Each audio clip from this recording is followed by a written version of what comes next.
Have a seat on your porcelain throne. It's time to talk some shit on the Powell Movement.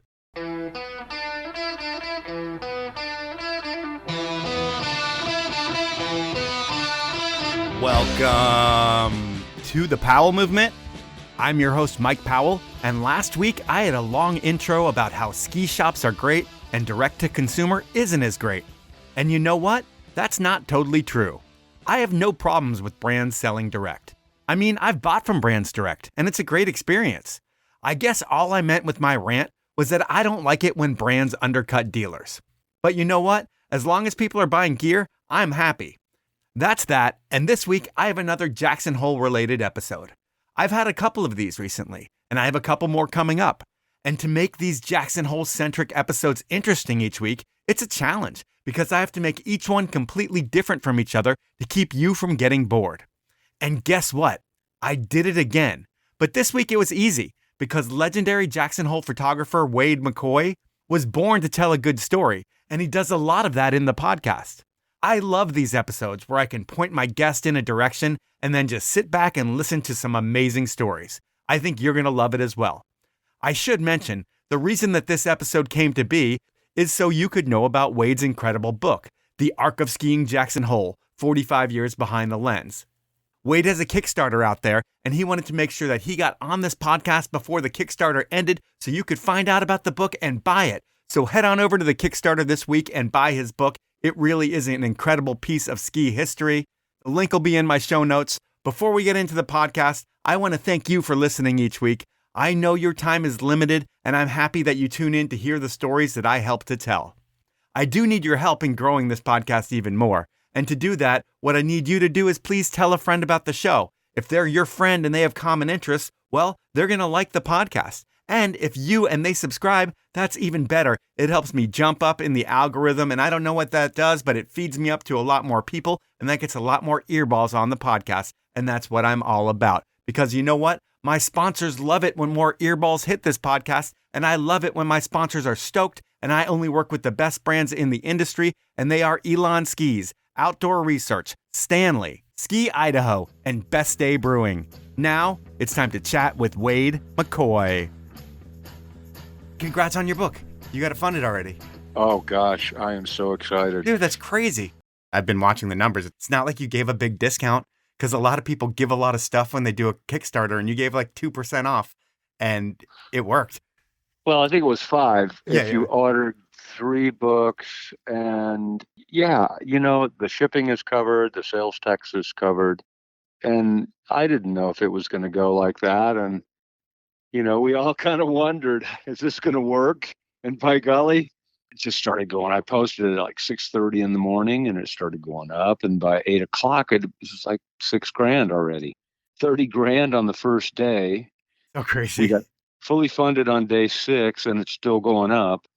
And it needs to go up because, at fully funded, I break even. So it would be nice to make a little bit of money for 5 years' work. For sure. I mean, 5 years work and a lifetime's worth of work. But Yeah, and it's a lifetime of work. And, it's going to be wonderful to have a book of that. And the community will like it, and I will like it. And I feel really, really blessed right now. yeah, it's really amazing to see how you did with that. And I was pretty excited when I saw those numbers. But we're not going to start it off with the book, or maybe I'll leave this in and we won't talk about the book at the end. We might as well lead off with it. If you're listening, buy the book. The Kickstarter's still going. Wade breaks even at 80 grand. So he's hit that. Right now, he's making 9 grand on that. It looked like 89 the last time I looked. He wants to make a lot more for his lifetime's work. He deserves a lot more. So if you can buy a book, you're going to have like the best ski book ever made. Tony Harrington would argue that, but you know what? Buy both of them. Either way, we're going to start this podcast. Both. Yeah, we're going to start this podcast out with, is it true that you and Howard Henderson invented the Gelande Quaff? And what's the story around that? That is true. It was a blowdown day, and so Howard had a bar right there next to the tram, the Bear Claw. And so all the guys and girls were in there and, having some beers. And I think, the bartender just did it by accident the first time, and somebody caught it, and I jumped up and went, let's do this. And it just grew from there that evening, and we made the rules. One of the rules I'm very proud of is that the mug of beer has to catch air Yes. before you catch it. And you can't just throw the beer all over your face. You have to drink it. No spillage, limited spillage. And did it become a So, thing? Because it made a comeback in like the 2000s. I emceed a couple quaffs here in Seattle. I know they had them in Jackson Hole as well, like the World Championships. But when you invented it back in the day, did it become a thing where like people would get on teams and do the tricks that they do today? well, no, I'm sure there were some reenactments at the Bear Claw on a number of occasions, with music in the background, live music. So people would come in. It was a really tiny space, but musicians would come over in the corner and start playing. Maybe a quaff would happen. And it was so fun. It's what a big part of ski culture is the rebel rousing.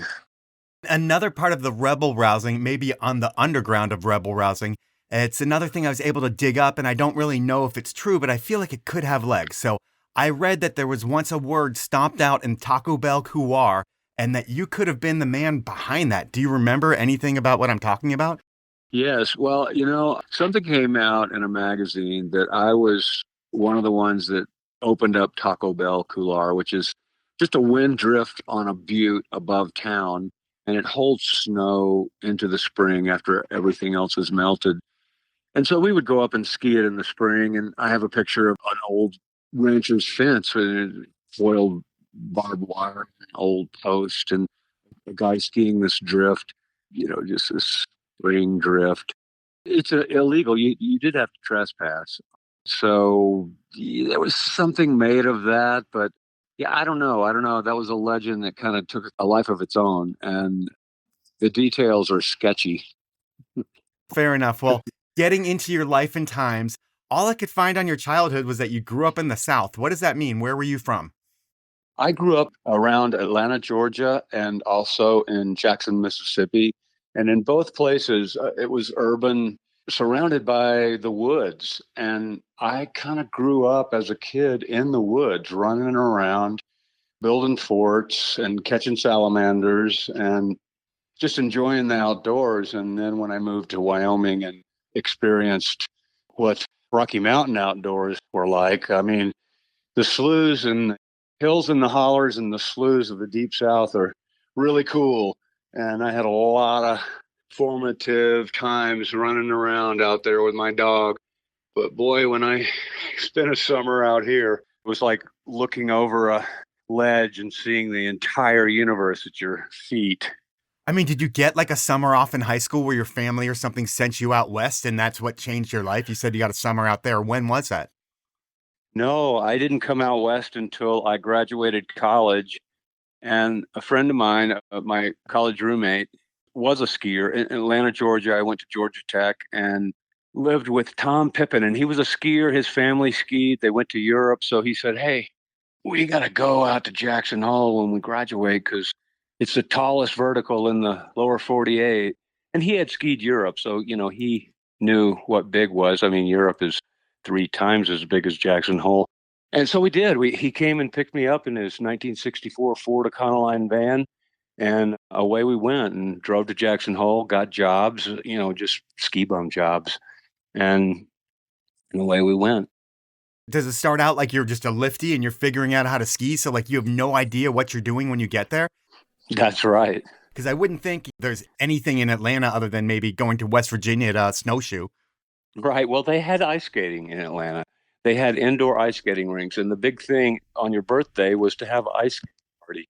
And so we all ice skated, and we all actually had sleds, snow sleds, because once every 3 years it snowed and school got canceled for the day, and everybody grabbed their sleds that they hadn't used in 3 years and went out and went sledding. But just going along with a guy that I trusted, saying, "Okay, I'll do that," and learned to ski in Jackson Hole. It took 3 winters before I could actually say that I could carve a turn on any surface and halfway keep up with the guys. And that took, I figured, 250 days. If we skied 100 days a year on that, halfway through that third winter, I distinctly remember the day that I linked a bunch of carved turns on a steep, chalky slope, and all my buddies were below watching me, and I had been skiing with them for all those 3 years. I was on the trail crew, and it was the trail crew guys. We were out taking a free run together, and I've been skiing behind these guys. They all grew up skiing, and I was just trying to emulate them. And after 250 days, it clicked, and they all applauded me as I pulled up, and I had actually done things, technically correct, and you could feel it. You could feel the way the ski worked, and the short swing turns on the steep, chalky slope, and I was just really a big day for me. And when you think about that time in your life, like your first 3 years out there, when you have no responsibility, are those the funnest times of your life when all you had to worry about was skiing and figuring out how to keep up with your friends? Absolutely. And it was before I began the business of being a ski photographer and making a living doing that, which is a real hustle and a real struggle, and juggling a lot of balls and spending your whole focus on that. And yeah, you're getting to ski, but boy, it sure was a lot nicer for those first 10 years when you were just, a ski worker and your job was to be on the hill doing manual labor on your skis. And at the end of the day, you'd all gather up at the Mangy Moose and just yuck it up, talk about the day, go home, eat, go to sleep, get up. It was so simple. It's just such a simple existence. Being a you wouldn't call it a ski bum. It's ski bums at work. Because the reason we did it was to ski. And so we were ski bums in that regard. But we were working, and we, we worked at first for a ski pass. And so the ski corporation would have liability for our work. They had to pay us, but they paid us $2 every pay period, 2-week pay period. And after taxes were taken out, we'd get a check for $1.89. That's crazy. And you could actually cash that check and buy a Buckhorn beer for about $1.89. Well, that's insane because, you're no spring chicken. When you get out there, we're talking about the 70s when you moved to Jackson Hole, right? Yes. 1974 is when I landed here. And so this is my 50th winter in a row and my 50th ski pass at the Jackson Hole ski area, now Jackson Hole Mountain Resort, in a row. Do you have all your 50 ski passes? I do, except for I'm missing one, the third one. Somehow my girlfriend and I traded passes, and she has mine and I have her pass from that third year, but I have all 50. Oh, that is so cool. That's so cool. And then, you say that was like 10 years of coming up and being, on the mountain a lot. And it sounds like, in the first 3 or 4 years, I talk about mentors a lot on the podcast. And a lot of times you have mentors that you don't even know are mentors in the beginning. And then much later, you realize how much of an impact they had on you. And I feel like early on, you meet Bob Woodall. How is that guy like a mentor and a peer and all of that to you? Can you describe him? Yeah, Bob Woodall was a mentor in that his excitement for photography and his technical knowledge for photography. He was a news photographer for the Jackson Hole Guide at the time. Now, there were 2 newspapers in town back in 1970, 2 weekly newspapers, the Jackson Hole Guide and the Jackson Hole News. And now they're as one. They merged some years ago. But Bob was a news photographer, and he also had a contract with the ski area to work on their marketing needs. And so he brought me into that business, as I was also a photographer by then, and he needed a business partner. And other mentors, the ski patrollers, they really respected those guys. And when I made the trail crew, so I was a chairlift operator the first year. And then on the second year, I made the trail crew, which was a new crew that was going to help the ski patrol do things like just the more manual labor, less technical aspect of their work. So we went up with them in the mornings and we worked with them on teardown. At the end of the year, we would help them bring all the stuff down the mountain. And I really learned a lot from those guys just about, being in the mountains and staying alive in the mountains and respecting one another, being a part of a team. Yeah, I guess you're a kid from Mississippi and Georgia. So, yeah, what do you know about the mountains other than playing G.I. Joe in the forest near where you grew up? Well, yeah, Atlanta, Georgia is right at the foothills of the Appalachian Mountains. Yes. And so I actually learned, I was in a rock climbing club there, and I learned to do technical rock climbing on Mount Yonah, which is actually, I think, in South Carolina. And every weekend we would bolt out of Atlanta and drive in an hour. You'd be up in the mountains. Just, we'd camp out, get next to a creek, go see if we could catch some trout with our little silly fishing things. We didn't know what we were doing, but there were trout. There were brook trout up in there, and they were tiny little things. But yeah, and floating down the river on an inner tube. We did that on the Chattooga River, which is where Deliverance was made, the movie Deliverance. And if you've seen that, you've seen that whitewater. And we actually rode down that stuff on inner tubes. I almost drowned on the Chattooga River, but I didn't.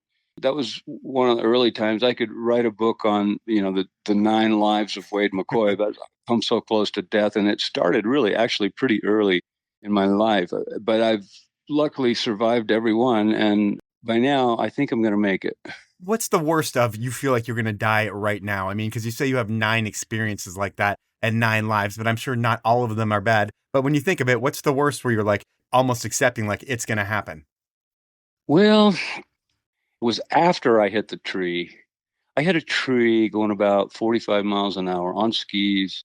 I wrapped around it as best I could, kind of hugging it as I slid into it. I saw it coming, and that's when I thought I might die, is when I saw that I was going to hit that tree. And then I felt the impact, and the impact was like nothing I've ever felt since or before. And I was laying there and just spit up some blood and looked up, and there was this guy. He's standing there on skis, total tourist. He's got a cowboy hat on and bell-bottom ski pants and a matching coat. And I said, "Oh, I'm bleeding inside." And he goes, "Oh, no, you're not. You've just cut your lip. You're going to be all right." And right then and there's the lesson for you. When you come on a trauma victim, you're supposed to tell them everything's going to be all right. And it did calm me down a great deal. I was in an enormous amount of pain, but I just kind of laid down. The ski patrol will be here soon. And they were. One of them watched me hit the tree from across the run on the other side, and he had just hung up the patrol phone reporting something, and he picked it back up and he goes, "Get down here, guys. Wade McCoy just ran into a tree." And I asked him, he's a motorcycle racer, Todd Harley. And I asked him, "Todd, was I going 50? And he goes, "You were going 45. So, and that actually caused an injury. I survived that. Is that when you exploded your heart? Well, yeah. When you hit a solid object and you come to a complete stop when you're going that fast, your body stops, but your heart keeps going. And so it tore my aorta. And it wasn't discovered for 10 years. I was living with this aneurysm. It just was slowly getting bigger and bigger and bigger. And then it was accidentally discovered 10 years later when I had asked for a chest x-ray because I had a pleurisy in my lungs because everybody was all depressed because we had ski patrolmen dying in avalanches and it was raining to the top of the mountain. And a bunch of people got sick that year. And so I just walked into the hospital. "I need a chest x-ray." "No, you don't. You've got pleurisy. You're fine." "No, I want to see a chest x-ray. I think I have cancer or something. It hurts so bad." And so they did, and they saw this shadow. And then they go, "Oh, whoa, what's this?" So there it is. And, I was just one hard fall away from the thing busting and me bleeding to death like you hear. It happens. But anyway, yeah, I mean, that's, I guess, the time that I really thought I might not make it was when I hit that tree. It's time for my first sponsor break, and I'm going to start things out with Elan Skis. And while I could tell you all about the new award-winning Ripstick ski models or the award-winning Playmaker Twin Tip line, and then push you to demo them at your local shop because they're going to make you have more fun on the mountain, I'm just going to talk about your local shop. There's something special about stepping into your local ski shop. The smell of the freshly waxed skis, discussions about where to find the best skiing, what the shop kids like skiing on best, what they think the best products are, and that expert advice makes these shops more than just a great place to buy gear. Elan believes that ski shops are the soul of skiing, a place where skiers come together for genuine human connection, and that can't be replaced online. And I agree with them. I mean, going to a ski shop is an experience where you connect with a like-minded person who, in a short conversation, understands what you want to do and sets you up with the right gear so you can have as much fun as possible. Shops are among the last authentic pieces of ski community that we have left. So please buy your ski gear from your local ski shop. You can find a list of Elan dealers nationwide over at elanskis.com. Next up, it's Ski Idaho. People have been shredding Idaho ski resorts for over 100 years. It's the home of some of the best skiing and resorts in the lower 48.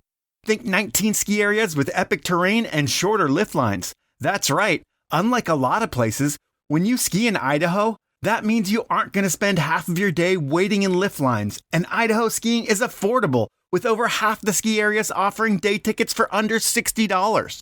That's hard to beat. And between the terrain you're going to find at destination resorts like Sun Valley, Grand Targhee, Tamarack, Schweitzer, and Silver, or day areas like Lookout, Brundage, Bogus, Soldier, Kelly, Canyon, and Pebble Creek, from groomers and bumps and terrain parks to Powell and glades to backcountry, Idaho has it all. And it's the best kept secret in North American skiing.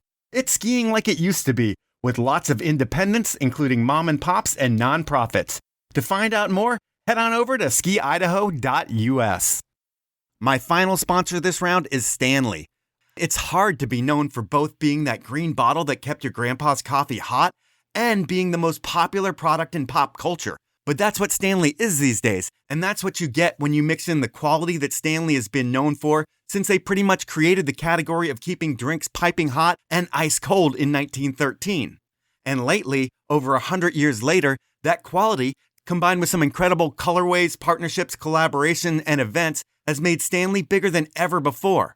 And while they're creating some game-changing marketing, working with people like Olivia Rodrigo and Messi, are you kidding me? That's so cool. But what I love is how functional Stanley's products are. I personally use a Stanley pint glass every single day, and I swear by them. And my wife and so many others out there can't live without their Stanley quenchers.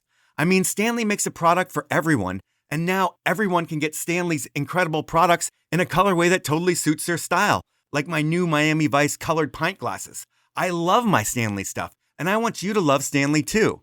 And I bet you didn't know that Stanley offers Powell Movement listeners their biggest discount that they make available to the public. That's right. I'm going to save you 30% on all of your Stanley products. Here's what you need to do. Go to stanley1913.com, go shopping, and at checkout, enter the code POWELL2025. That's a capital P and then the numbers 2025 with no spaces in there, and you're going to save that 30%. Those are my sponsors. Now let's jump back into the podcast. I'm going to get us back into your timeline. So you're in Jackson and you're with the trail crew and you're taking photos as well. You're a photographer as well. And we're not even going to talk about how you get into photography. People can buy your book to figure out when you bought your first camera and all that. I'm sure that's all in there. But when you think about it, you start taking pictures in Jackson with Bob and you start submitting them to magazines like early before most people are even thinking about doing that. I think you got your first photo published in Powder in 77, but you got to Jackson in like 74. So did it happen that quickly? Like you started getting published in magazines? It actually did happen that quickly. Actually, on my second year, I went up and skied Once Is Enough Couloir, and I was not technically ready for that, and I was not mentally ready for that, and it absolutely freaked me out.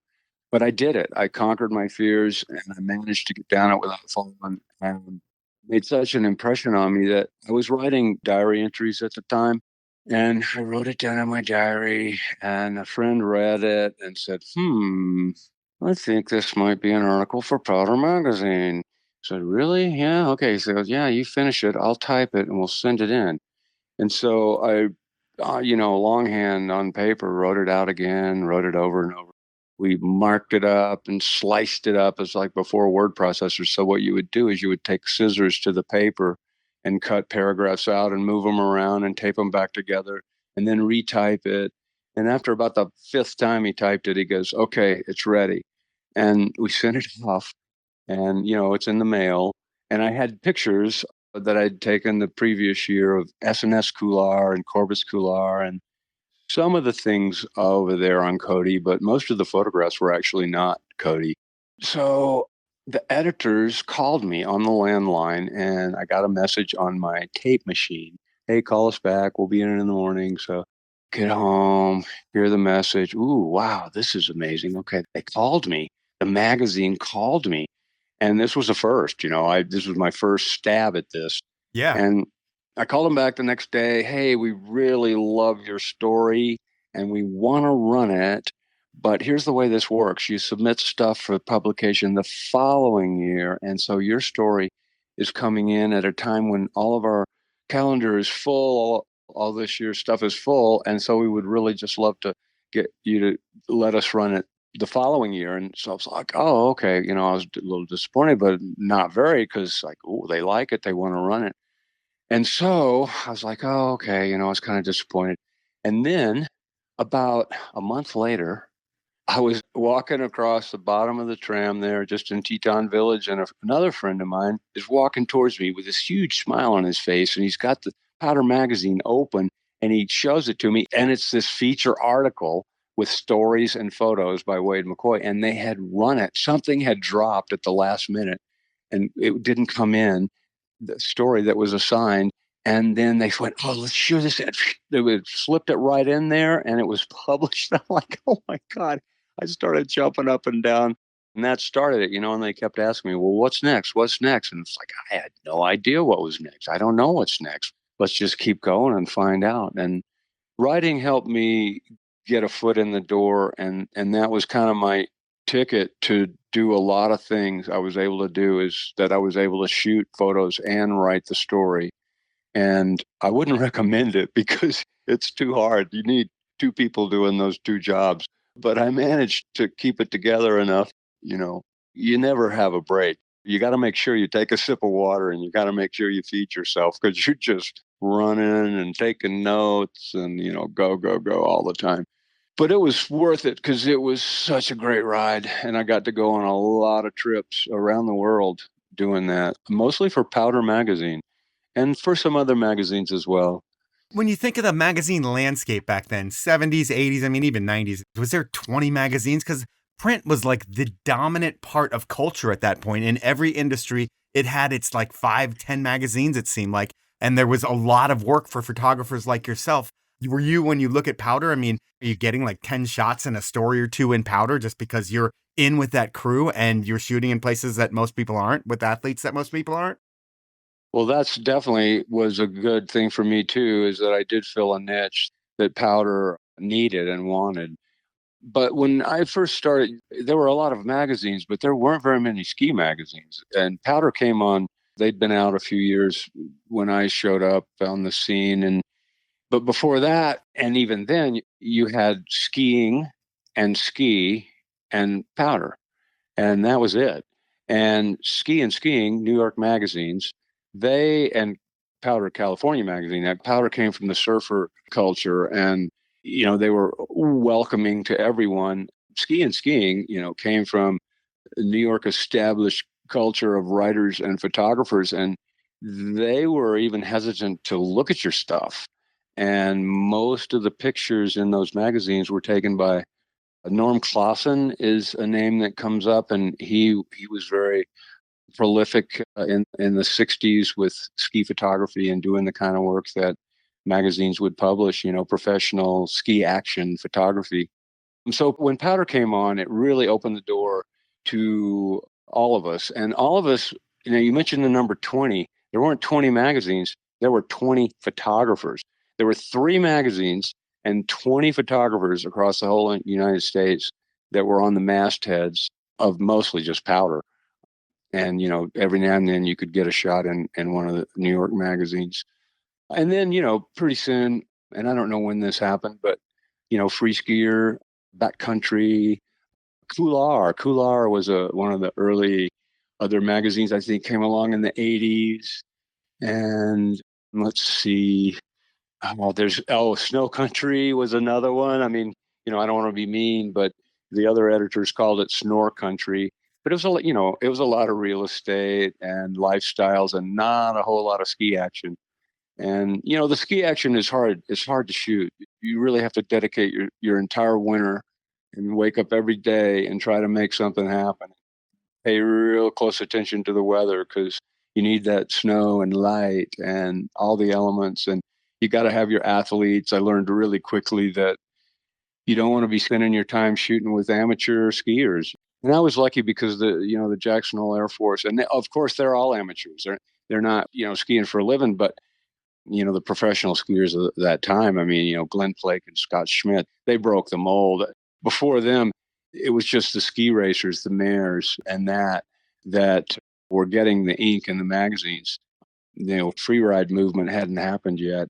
And so we were very fortunate that we had these really high quality skiers. I mean, John Hunt was the Wyoming State downhill champion, and the others were just great skiers. They grew up skiing here, and they grew up skiing with Pepi Stiegler as their visual model. And Pepi was just such a great all mountain skier. He would have no problem doing anything that anybody was doing, including air and steeps and exposed. And I mean, he could do it better than anybody. And so all these young kids, they were all young when Pepi came on board, and all these guys that I was shooting, they were just in junior high and high school, and they were skiing around behind Pepi Stiegler. So, by the time they were late teens, early 20s, which is when I was working with them, they were hot, super hot, super hot. So, we were able to make some wonderful photographs because of them, really. I mean, you can't do it with the lovely looking person who's the shirt commercial face, but, makes a nice turn. But there's a big difference between the guys that are really charging and dynamic, and those are the ones that you see in the magazines. And it makes the photographer's job much easier when you have that level of skier, because they know every shot's going to be there. It's up to you to get it. But when you think about your time there and meeting these skiers, because that's the most important thing, and you and Bob Woodall start Focus Productions, and that whole place, the office there was in the Hostel, and that's like a legendary place in Jackson Hole. I feel like that's probably where you met a lot of the skiers as well, because Benny Wilson's dad built that place. Can you describe what that place was like? Oh, it was just the ultimate ski lodge, old school ski lodge. And that's what the original Colby Wilson, Benny's grandfather, no, Benny's father, sorry. Sorry, Colby. Sorry, Benny. They would come out every winter, and he's like, we need to, just build a hotel.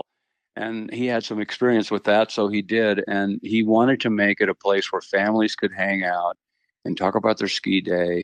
And so Benny and them grew up in that environment and talking with guests at the end of the day, helping the guests tune their skis. Benny and them started a little bitty ski tuning business in the basement.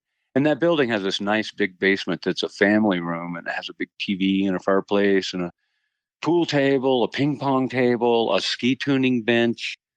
So it was just really, I mean, European like, and such the ultimate ski bum hangout. So, all the employees there were good skiers. And one of the draws was they got a place to live. So they're, living right there at the base of the village. And as we had an office there for 30 years, and everybody would just come by. We're right there 2 doors down from the tram. And at the end of the day, if you shot with us, you would come by, and we'd try to wrap up our work by then so that we could sit around the light table and look at what we got. And it was a real good feeling, real good community feeling, and real good team feeling too.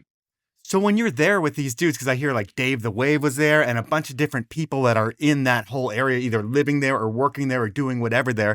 I mean, are you pretty much part of that crew before the Jackson Hole Airforce even starts? Or are you maybe like the elder statesman of that crew? Well, yeah, Dave the Wave, he moved to Jackson right about when that thing was whole pop. And he lived in the Hostel all winter, room, I think, what was it, 401, party in room 401. And, we would all go hang out in Wave's room. We'd hang out in the office, and, well, let's go up to Wave's room and hang out. We go hang out in Wave's room. And, the whole thing started, we were there. And right when that whole thing started. And, the Air Force sort of is a group of guys that just wanted to do what they wanted to do and wanted to ski where they wanted to ski. And, the boundary rules were really strict back then. So they just flaunted it. But no, that's the wrong word. They didn't flaunt it. They snuck it. And they were really careful about leaving sucker tracks. They were just sneaking around. And that was part of the allure for them. It was sneaking around, trying to, ski beyond the boundary without getting caught. Because if you got caught, it was kind of a big deal.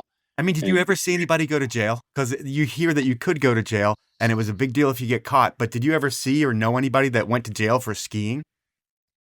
Well, the famous case is Don Ruzicka was caught skiing out of bounds, and I don't think he went to jail, but he was almost in jail. And then they said, okay, they charged him a lot of money not to go to jail.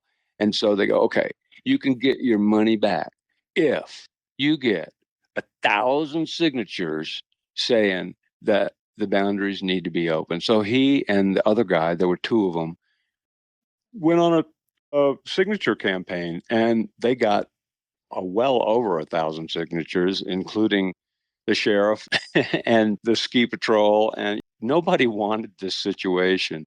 And actually, the reason they couldn't was because the sheriff's department did not have the search and rescue team organized yet. So once you go beyond the boundary, it's the Teton County sheriffs that have to come get you if you get in trouble, and they didn't have the resources to do it. And that's one of the reasons it actually wound up opening in 1999, because the search and rescue had reached a level where they felt, we're ready for anything. We can do this. And that's when the boundary opened. But before it opened, there's a rivalry between, the Air Force, or pretty much the lawbreakers, and the patrollers. What was the worst thing that you witnessed with your own eyes between the two groups? Well, one day a ski patroller went with a couple of other local boys and went skiing out of bounds. And another ski patroller met him at the bottom when they skied back inbounds and busted them all, including his fellow ski patrolman. And that's really when a lot of hard feelings went down. And so there was definitely some, retreating into your camps. Either you're, going to enforce this or you're not. And either you're going to get away with this. And if you don't, some serious stuff is going to come down. And this went on for years, and the majority of the patrollers just was like, we hate this.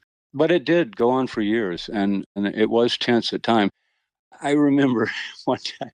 So every year the ski patrol had a party, Sweethearts and Swine Hogs. And it was a Valentine's Day party. It was a fundraiser. They had it at the Stagecoach Bar, and they would hire a band, and everybody would, pay to come in, and they would raise money for their scholarship program or their beer fund or whatever they needed money for. One year I was in there, and Benny Wilson comes in dressed in his top hat, and he's carrying an infant's coffin. And he strides up to the pool table. Nobody was playing pool, but everybody was standing around it because it was in the way. And Benny pushes his way in next to the pool table and throws this coffin on the table, and the lid pops off, and a closed area sign comes tumbling out of the thing. And everybody, silence, all of a sudden silence. And there was all this tension. And then, this nervous laughter, and then finally the tension went away and everybody kind of got back to their norm. But I wish I could have had a video of that. That was quite a moment. Yeah, it sounds pretty amazing. Thinking of you shooting the Jackson Hole Airforce, it's not like those dudes were like, hurry up and wait, like a lot of photographers and athletes are today, where you're setting up and you've got a lot of time to get these guys. Back then, when you guys are breaking the law, is it pretty much like you and Bob has to find where you're going to get your shots and make it happen? And no one's saying, hey, we're dropping in 3, 2, 1. It's just like, you better be ready. That's exactly right. But we did not follow them out of bounds. You described our photo shoots inbounds, and you did have to be ready. There was a little bit of 3, 2, 1, but you just had to quickly ski from one shot to the next. And they all knew where the hits were, and we knew where they were too.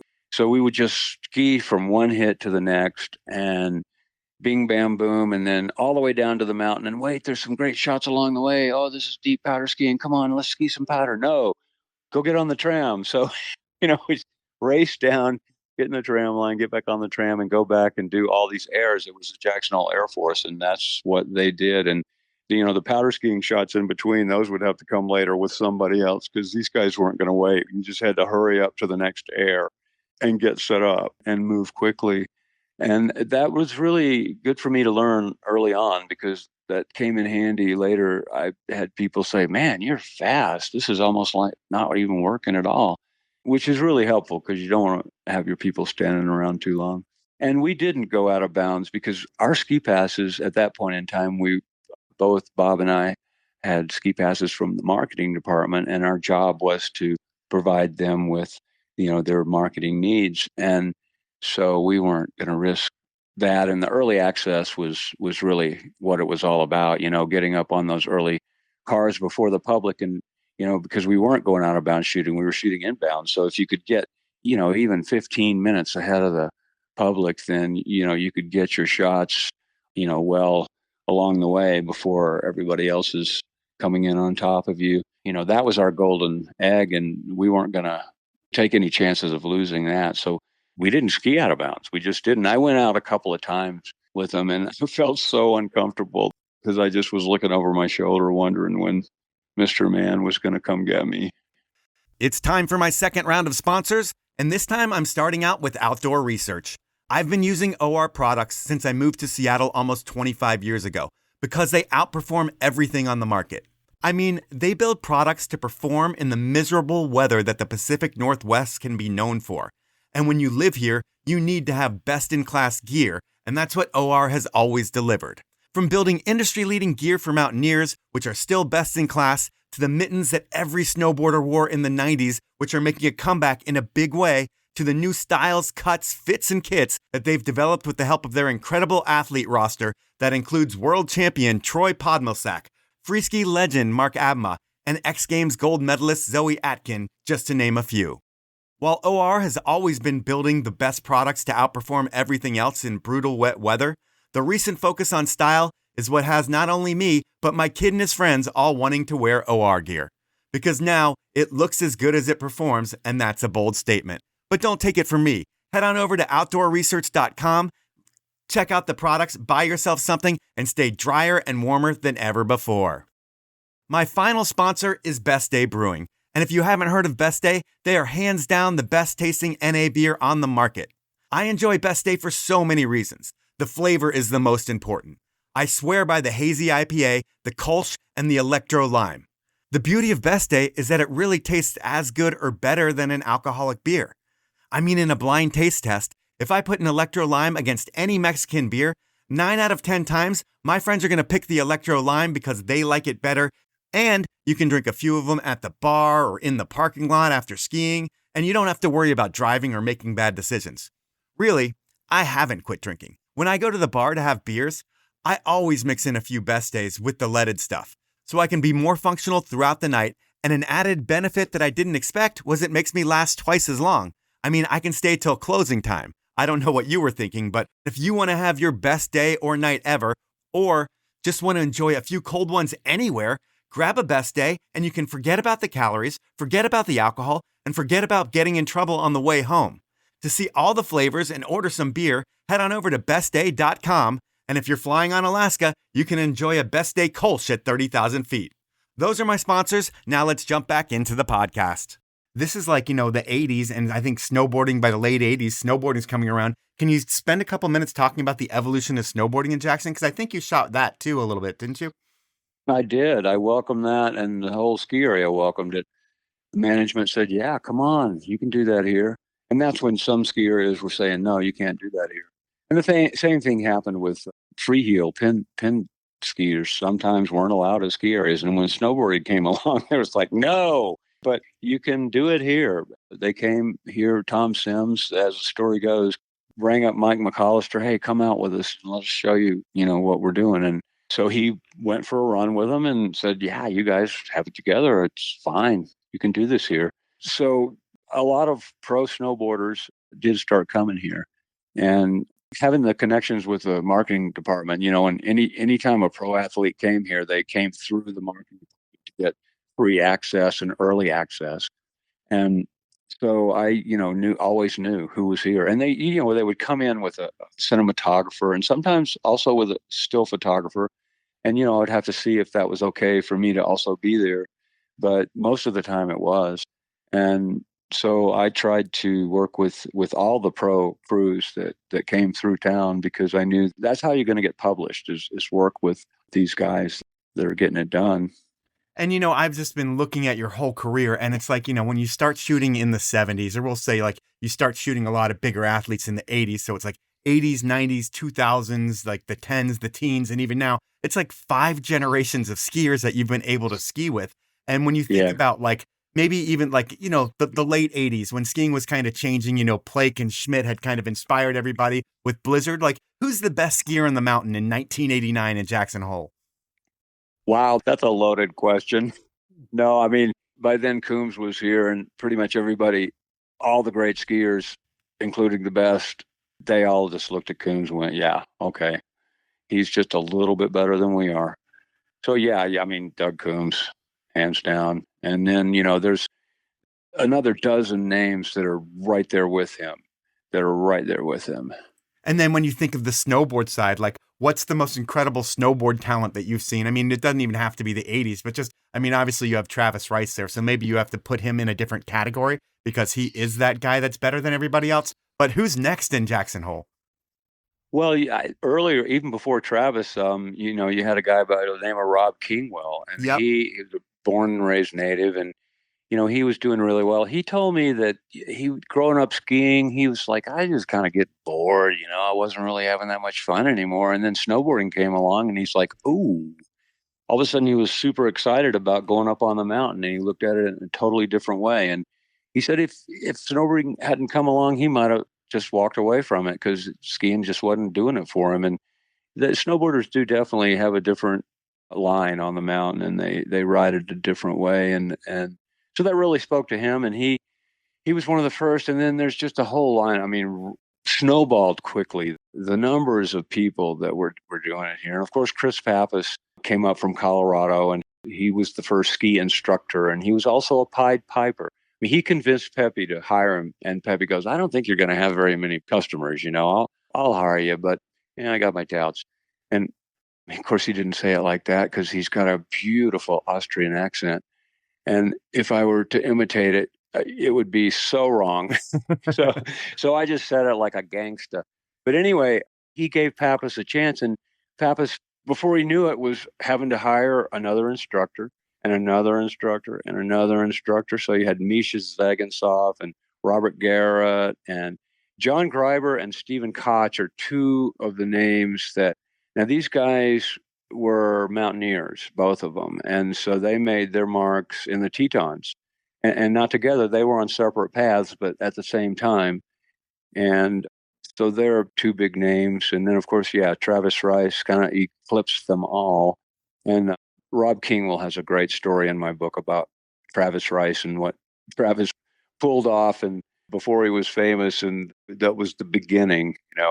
He poached a big air contest back east where the jumps were really huge and really scary because of the icy conditions. And so Travis wanted to do this jump, but it was by invitation only, and they wouldn't let him. And so he poached it, like in a lull. He just went out there and nailed it, did this huge thing and just stuck the landing. And then he disappeared into the crowd, and the crowd kind of shielded him and helped him sneak away because immediately, the gendarmes were after him, and he got away. But that was the beginning. And after that, actually, one of the filmmakers came up to him and said, hey, you want to shoot? And right away, he was on a film tour. That's incredible. And then, with your own eyes, who's the best athlete you ever witnessed in your life? I mean, I don't even care what sport it is. I'm going to assume it's skiing or snowboarding. But who's just the most talented individual that you've been around in your 50 years of the elite athletes of the world? Well, you can't say it's one person. It's a handful of people. But like Jeremy Nobis ripping those huge lines in Alaska, I mean, could anybody else do that kind of stuff? I don't know. I'm just, thinking along the big lines like that. Okay, you bring up a good point there. And Nobis was a groundbreaker. He is the first guy that was like the term heard round the world, is the way Powder Magazine put it on. I got the cover of Nobis skiing Pyramid. And right before him, Brant Moles came down the first guy would usually not go out onto the face. He'd kind of ski down the shoulder.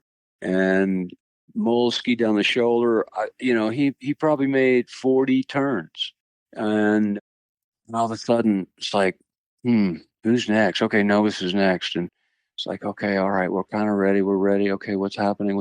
And all of a sudden over the radio, 10 seconds. And then he in like 1 second, he was charging out onto the face of Pyramid. It was super steep, polluted run with a crevasse at the bottom of it. And he made 2 turns. It's like, let me think about this. 1, 2, 3 turns. It was 3 turns. He's flying off the Bergstrom at the bottom. And everybody's just like, oh my God. Todd Jones dropped his camera in the snow. He's like, oh my God, what is. Yeah. Okay. So I thank you for bringing that to mind, because that would have to be, the one moment that really did eclipse all the rest. And because it changed everything. Nobody had done that before. Everybody was, skiing instead of 3 turns. Well, Moles did 40. And then Rick Armstrong followed Nobis and was super inspired. And I think he did about 5 or 8 turns. That was probably the max, on something like that. 8 turns. Well, Nobis did it in 3 at, downhill speeds.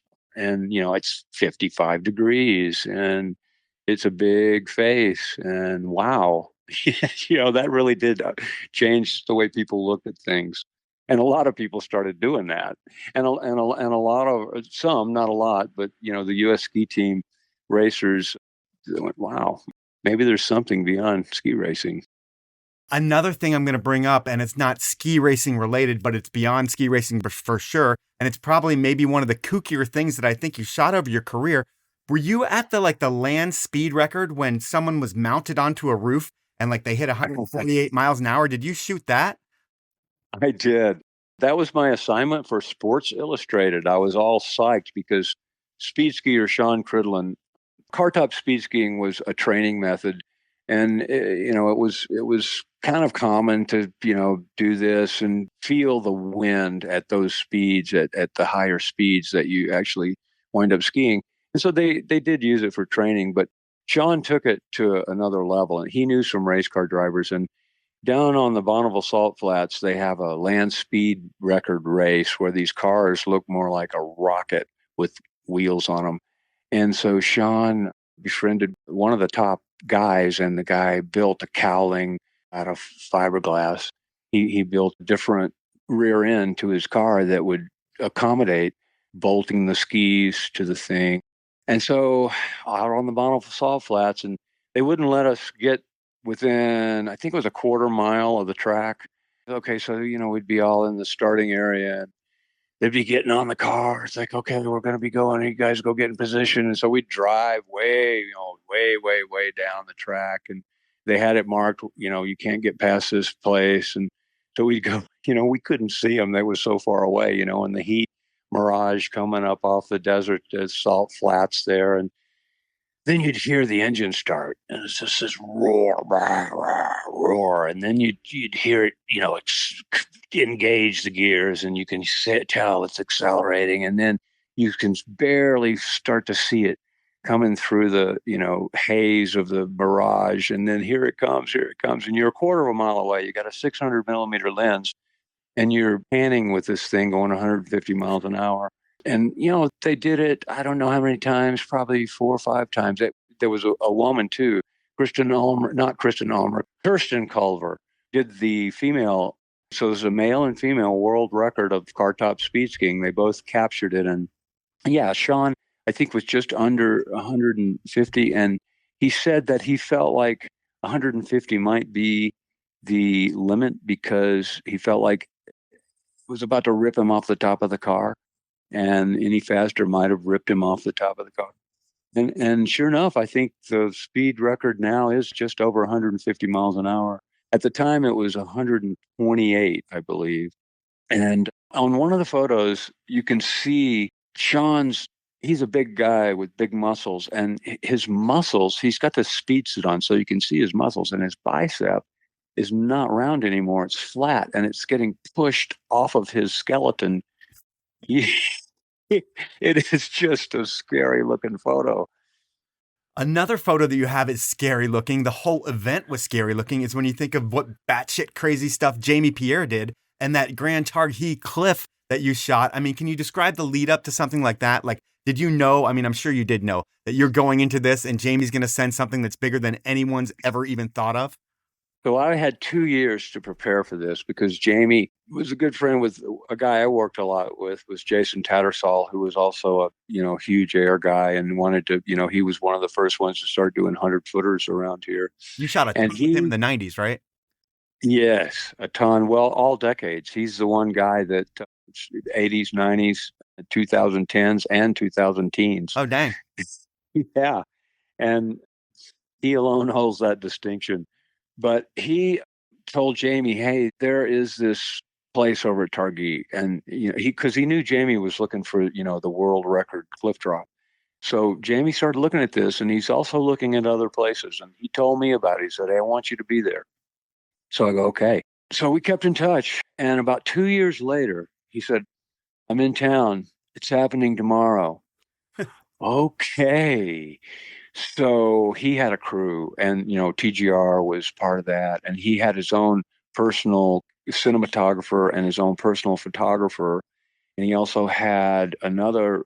Adam Clark was a good photographer friend of his that was going to be his plug guy, who was going to get up underneath the jump and shoot that angle, and be near where Jamie landed so he could reach him quickly if he needed help. So yeah, we're all over there. We're standing around at the top of the thing. We're all as a group looking at it, talking about it. And Jamie skis away, and everybody else just kind of got really serious and, started talking about how dangerous this was. And I just really didn't want to hear about it because I wasn't really worried. I figured, they've studied this. They know this landing is super soft, super deep. He's going to be okay. So I went down, got my position, and luckily no one else had thought of putting the Tetons behind him. And so I was the one that got the shot with the Tetons in the back. And it was my first day with a digital camera, too. Huh. And I shot two cameras. I shot one with a long lens handheld with film in it, and another, the digital camera that I just purchased 3 days earlier. I had just shot it one time before this, and it was on a tripod, and I had a handheld release for that. So I had one camera in my hands with the handheld release in also in my hands.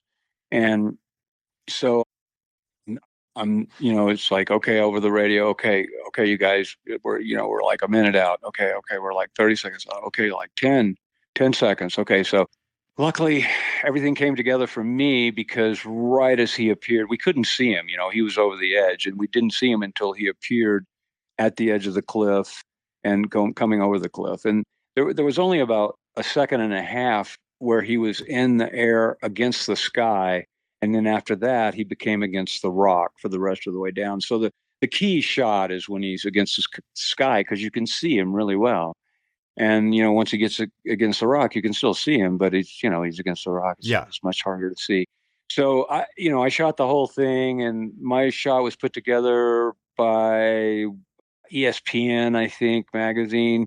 Made a composite of all the stills from the longer lens. They put together in a series with the master shot of him against the sky with a wide angle shot where you can see the whole cliff and the Tetons behind. And then that shot, because I was able to render it digitally, that shot went around the world the next day. It was published in Italy, as well as on the cover of our local newspaper, which with film, that probably wouldn't have happened.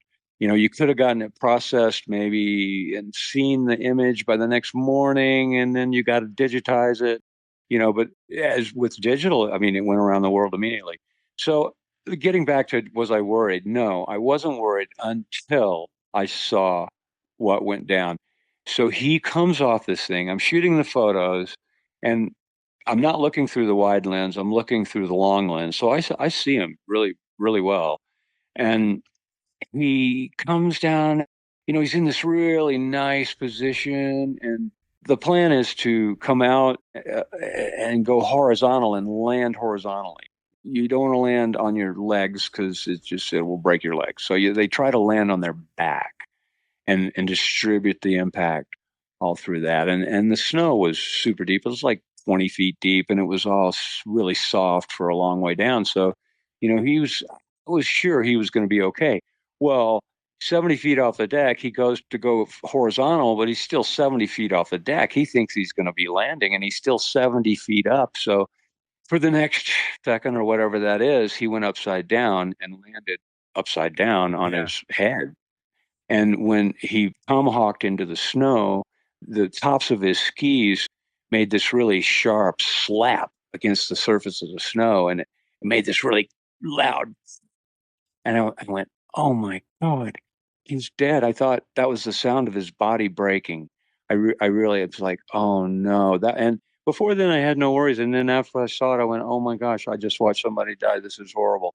And so Adam sidestepped up to him, and we were all just total silence at that point, just waiting for the news.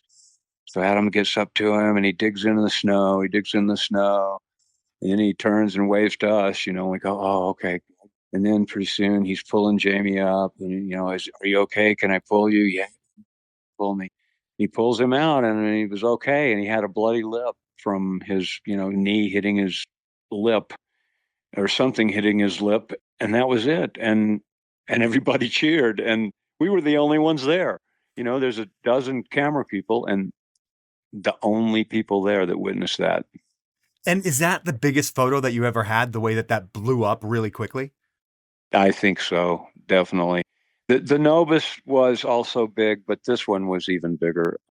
Yeah, it just went, well, what we would do in those days is we would make our own duplicate slides, and we made really high quality dupes. You could print them and you wouldn't even hardly be able to tell them from the original. And so we would put together a sleeve of slides, and I sent it to like 20 places, and 15 of those published it. You would do that as a news event.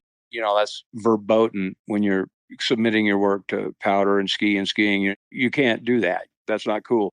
But, when it's a news event like that and everybody understands, okay, look, this is a news release. And so it was acceptable practice. And that I think 15 worldwide, 15 different magazines published those pictures of mine. And then there were everybody else that was also shooting, and they all got published. So it was probably, it was a big news event. I mean, I think it went 250 feet, and that kind of blew the record out of the water. Yeah. But it didn't last long, because not that long afterwards, somebody accidentally skied off a cliff in Europe, and they went over 300 feet, and they didn't die. So they then had the record, even though it was an accident. Unintentional world record that takes Jamie out of the record books. That's pretty crazy. Let me see where I'm going to go, because we've been going for a while. I've got a segment of Inappropriate Questions, which I know is going to take a little bit as well. I guess one thing I love to ask about money, and there's no real way for me to talk about money like I would normally, because I'd ask you like 10 minutes about money. But let's just think about one photo. In that photo, do you think you made like 20 grand off that photo? No, the ski industry was notoriously cheap.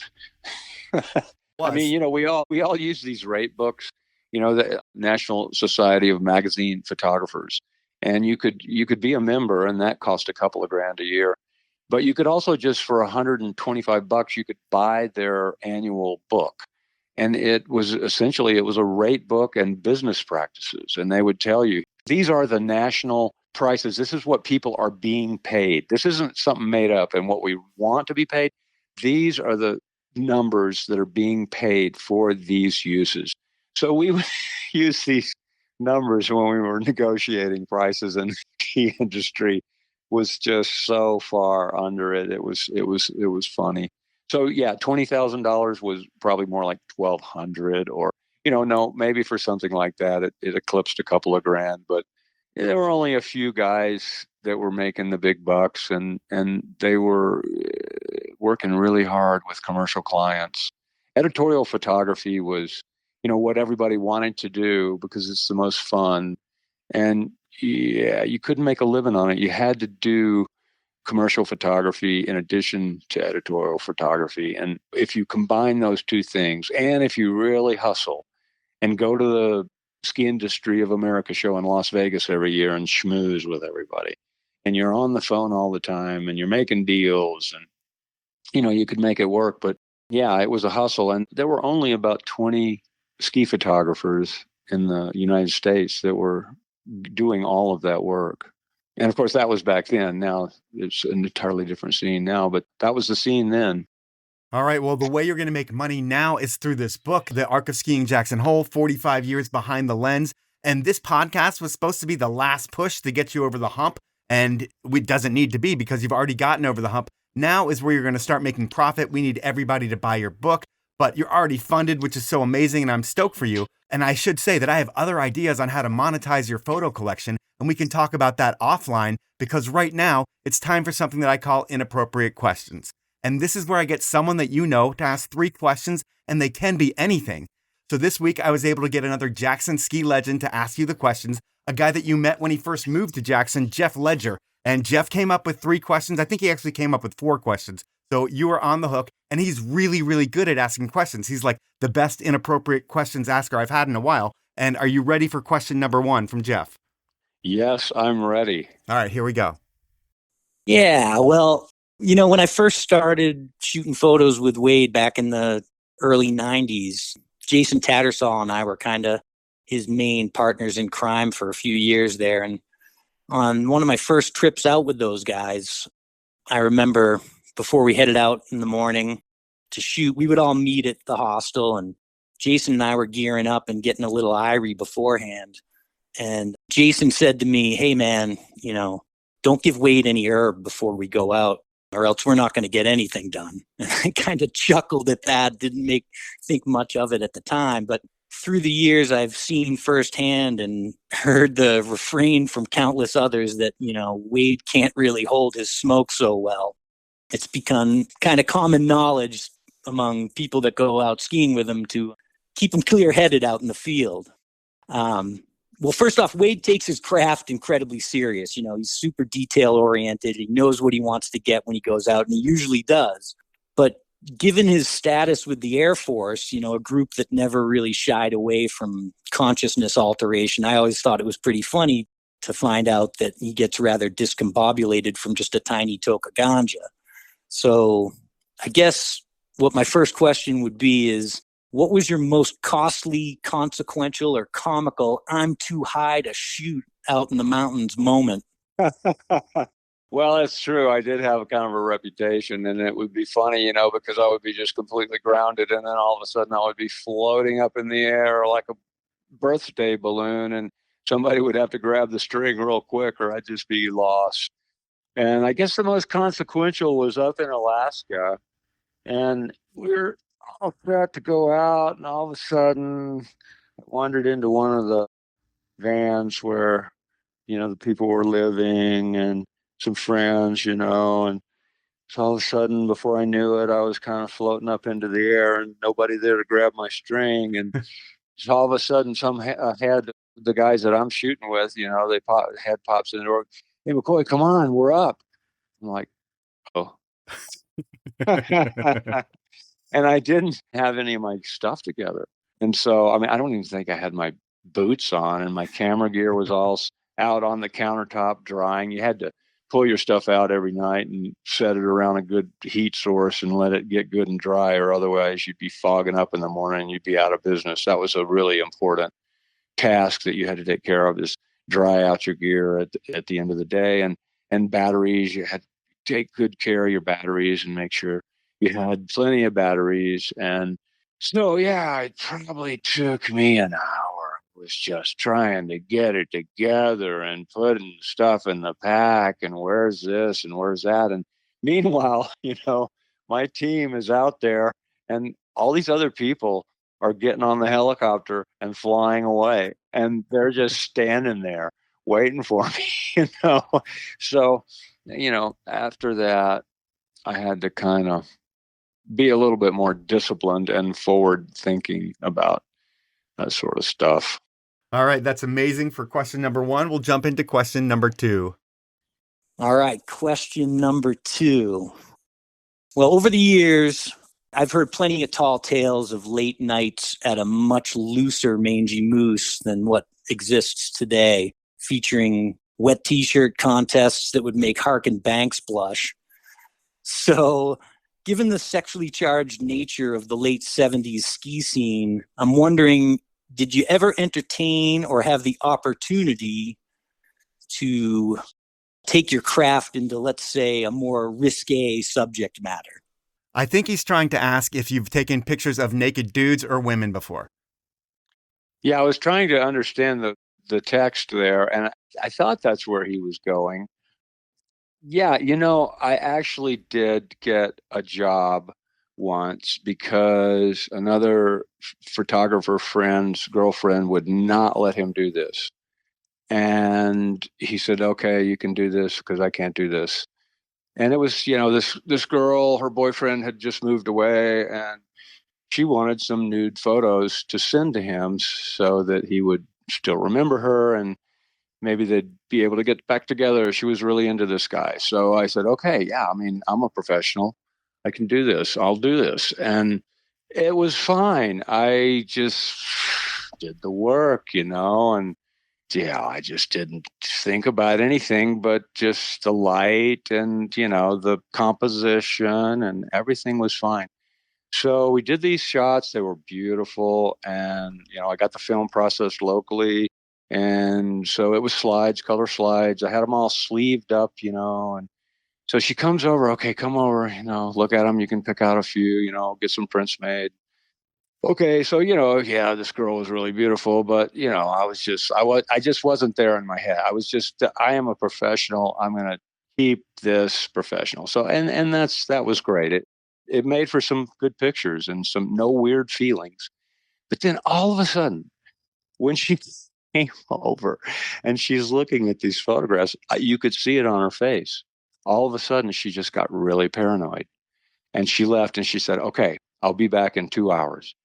She comes back with this big dude, and they come in and they say, "Okay, give us all the pictures." And I go, "Well, okay." I wasn't going to get in a fight in my tiny little trailer and break things, to get somebody hurt. I was not going there. And it's like, okay, take it. It's yours. Take it. But she hadn't paid me, and so I asked her to pay me, and she wouldn't pay me. And so I called the sheriff, and I filed a small claims against her. And the sheriff shows up at the Mangy Moose where she works, and delivered the summons for her arrest. That's amazing. And so the word got out that I had run this girl out of town. And she did. She left town. She went and followed her boyfriend to where he had moved and delivered the pictures in person. I never did get paid. Actually, I was kind of pissed because I had behaved admirably and done a professional job, and she totally screwed me. And so I had her home address. I wrote a letter to her father and asked him for the money that she owed me. I didn't tell him what it was for. You are ruthless, though. That I had just, done this photography job for her, and that she stiffed me and left town. And I never heard from him either. I never heard from either one of them. But yeah, so there's that answer. That's a pretty good one. Yeah, that's a great one. And I think his next two are going to be great, too. So here we go with his third inappropriate question. All right, number 3. I'm thinking about Wade was immersed in those early days of the heli scene up in Alaska, Those days have kind of become the stuff of legend for skiers, largely due to the lack of rules, regulations, and protocols, and the cowboy piloting of Chet Simmons. And this might not necessarily be as much about you, Wade, but can you tell us maybe a hairball Chet Simmons story that features something that absolutely would not fly in today's heli world? Oh, yeah. Well, the first descent of Diamond Peak, which is actually Demon Peak, Demon, D-I-M-O-N, and it was misspelled D-I-A, Diamond, in Powder Magazine because I wrote it wrong. And then it was like, it took like 50 years for him to beat that name down. It's Demon, D-I-M-O-N. So these were first descents on our first trip up there. And I'd skied a lot of stuff around here, but these pitches were bigger, steeper, way more consequential if something went wrong. And there was 3 feet of fresh snow, and this is the first sunny day. And I mean, you just don't do this. You just do not go out onto these slopes and stand there and take pictures.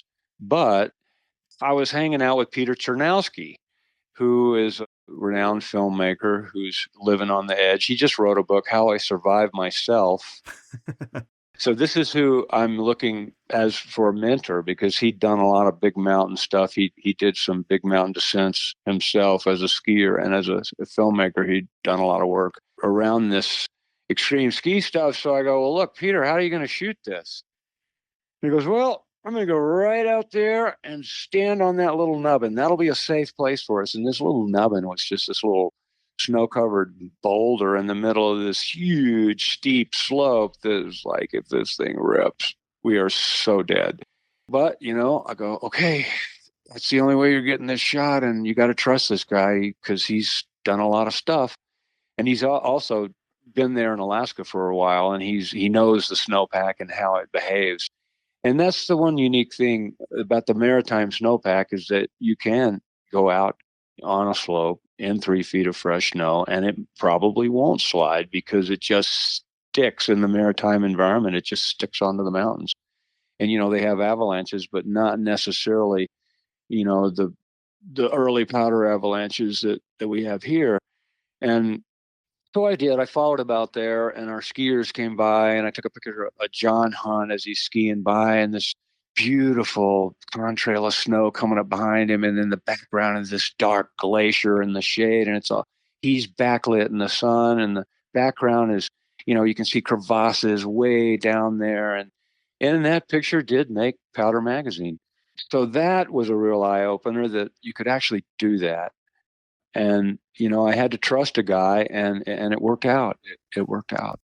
All right. Well, we're going to go with his final inappropriate question, and I will jump into that right now. Well, I'm going to leave this one up to Wade to take it wherever he wants, because I don't know what he will want to say. But I've heard through the grapevine some interesting stories about Wade and his good friend Dave Moe, also known as Captain Powder. So I'm wondering if he can give us some juicy tales featuring him and Captain Powder. Give us a weird Captain Powder story. Okay, there is a really good one. So, yeah, me and Mo got to be good friends. I followed the World Cup one time. I just went on a month-long road trip and followed the World Cup circuit. And it was one of the last races without Heavenly Valley, California. I thought, well, shoot, I'm all the way out here. I should just drive on to Dana Point and go see my new friend, Dave Moe.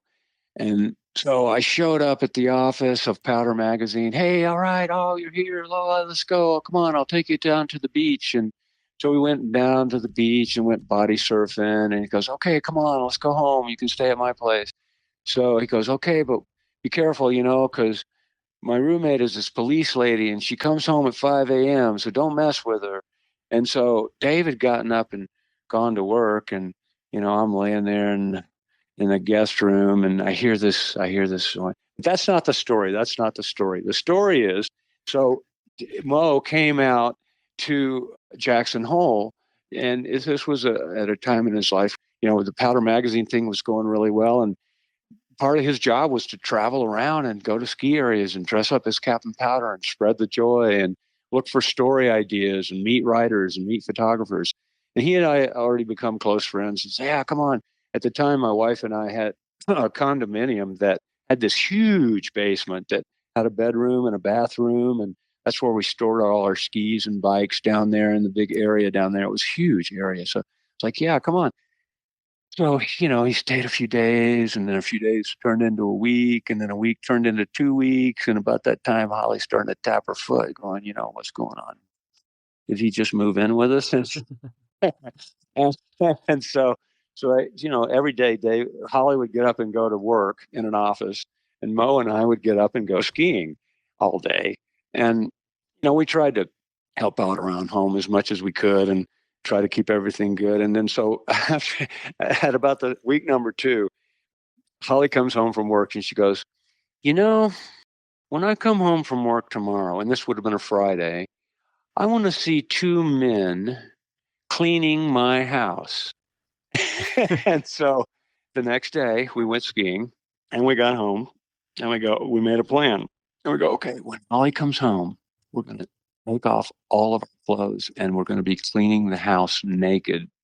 And so, it's getting close to time when Holly's supposed to be home. So we take off all our clothes except for our underwear. And he's got a broom and a dustpan, and I've got a vacuum cleaner. And so then, oh, here she comes. So we whip off our underwear and start cleaning. And we're totally nude. And she comes in the door. And Well, needless to say, it was a big surprise. I mean, she got a huge laugh out of it. Immediately left the room, didn't hang around, just went into the kitchen, got a glass of wine. Okay, you guys, that's enough. Put your clothes back on. That's perfect. So that is Inappropriate Questions, and that's our podcast. And with your masterpiece book, you've documented the evolution and progression of skiing in Jackson Hole and snowboarding over 5 generations of talent that you've been able to document. And then we didn't even talk about you pioneering in AK with all the people that were going every season from Jackson to Alaska. At the end of the year, you were there shooting as well. And the way that you would do anything and go anywhere to get the angle and put yourself in precarious situations just to get the shot was what really makes all your photography stand out. That's a little bit different than a lot of the other people out there. And that's why you've crushed it on your Kickstarter. It's because you've single-handedly documented the skiing of Jackson Hole for 45 years. And now your legacy is going to live on forever with your masterpiece. Thank you for sharing your story. Thank you for telling so many tall tales that were amazing. They were awesome. And it's going to make for a great podcast. And I wish you the best of luck in everything. Thank you, Mike. Thank you very much. It's been a joy. I appreciate it. So that was time with Wade McCoy, and I could have gone much longer with Wade, and I wanted to. But if you've been listening lately, you know how busy my life has been. 2 jobs, plenty of doctor's appointments, taking the kid places, laundry, groceries, cooking, cleaning. And to get this podcast done each week, I'm planning my life out pretty far. So when Wade came to me a couple of weeks ago and was like, hey, my book has this Kickstarter and it would be great if we could do a podcast while the Kickstarter is live, I was like, shit, we're going to do this, because it was an honor just to get that message from Wade. So I was like, hell yeah, and reshuffled my schedule to get him in the mix. But that meant recording this on a Thursday night and then putting it up on a Sunday night, because that's what I do. I put the podcasts up Sunday night, then I promote them Monday, and you don't need to know those details, but I'm telling you anyway. So while Wade and I could have talked more about Alaska and the Jackson Hole Airforce, I do that more with the other Jackson-focused episodes that I have coming up, so I left that stuff out. But Wade, he's lived a dream ski life, and it's still going. I mean, just talking to him about skiing, he still has that excitement and stoke of a 20-year-old kid. And being that he's in his 50th season in Jackson, that's incredible. I hope you enjoyed this podcast, and please buy Wade's book. It's another instant classic that all skiers will love. That's the show. At this point, please review me wherever you listen. If you're on Spotify, just hit the star rating by my name. If you're on iTunes, here's what you need to do. First, click the purple podcast icon. Second, search for the Powell Movement. Even if you already subscribe, you still need to search for the Powell Movement. Third, scroll down to where you see my logo. Fourth, click my logo. Fifth, scroll down to the ratings and reviews. Sixth, star rate me with 5 stars, please. And seventh, if you feel up to it, please write out a review and tell me how great I am, or tell me how bad I suck, or whatever you want to say. That is greatly appreciated, as long as it's a 5-star one, because I think that helps me pop up the charts. Regardless, the whole process takes less than a minute, and since I don't ask for much, it really, really is appreciated. What else is appreciated is that you support my incredible sponsors. They are Elan Skis, Outdoor Research, Stanley, Ski Idaho, and Best Day Brewing. Have a great week, everyone.